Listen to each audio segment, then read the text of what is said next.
far can we get if we sail a little bit high?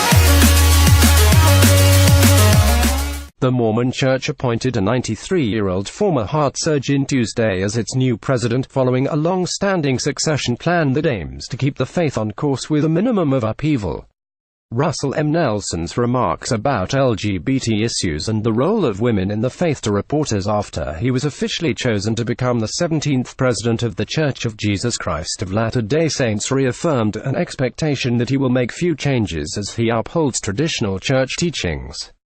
Speaking about his approach to LGBT issues, Nelson said he understands there are challenges with the commandments of God, challenges to be worthy advertising invented by Teeds. God loves his children and we love them, and there's a place for everyone, Nelson said.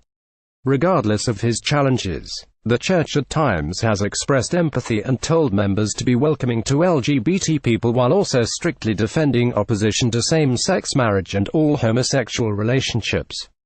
Dallin H. Oaks, one of two men Nelson chose to be his counselors, added that leaders have the responsibility to teach love but also God's commandments. "We've got the love of the Lord and the law of the Lord," said Oaks, a member of Church's Quorum of the 12 Apostles leadership body. Nelson called doing so a balance. Nelson succeeds Thomas S. Monson, January 2 after leading the religion for nearly a decade. Church presidents serve until they. Nelson is now considered a prophet, seer and revelator by Mormons. He is second oldest man to assume leadership of the 16 million-member LDS Church. He will share responsibility for the faith's religious and business interests with his two top counselors and members of the quorum.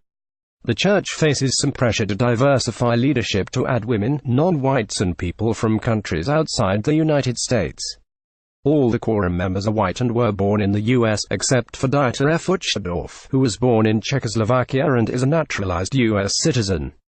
Nelson said the Lord is in charge of picking top church leaders and acknowledged that its highest leadership councils are not a representative assembly. "We'll live to see the day when there will be other flavors in the mix, but we respond because we've been called by the Lord," Nelson said.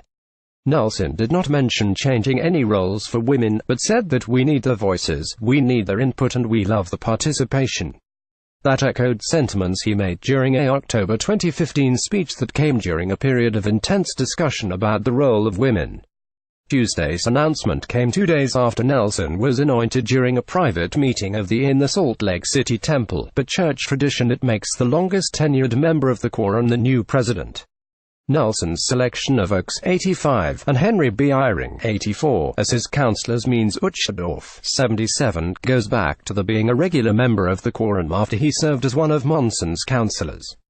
Eyring was also a counselor for Monson, while this marks the first time Oaks will serve as a counselor to a church president.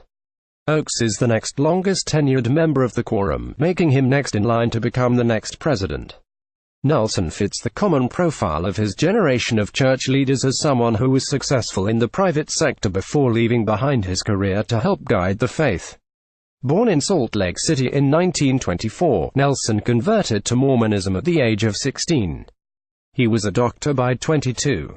He served a 2-year Army medical tour of duty during the Korean War before resuming a medical career that included being director of thoracic surgery residency at the University of Utah. Nelson takes the top position amid increased scrutiny of church teaching in the Internet age, which has made more information on doctrine available. Under Monson, leaders released a series of essays explaining some controversial areas of Mormon history, including early polygamous practices and a past ban on black men in the lay clergy. Another challenge Nelson will face is adapting to the increasingly global nature of the church, which was founded in 1830 in the United States and now has nearly 6 in 10 members living in other countries. Still, the rate of growth overall in membership has slowed in the past few decades, despite efforts to spread the faith, including the lowering of the minimum age for those serving as missionaries. Nelson called on Mormons to stay true to the faith and declared there's room for everyone in the religion, even if they have strayed from the faith. "Whatever your concerns, whatever your challenges, there's a place for you in this, the Lord's church," said Nelson.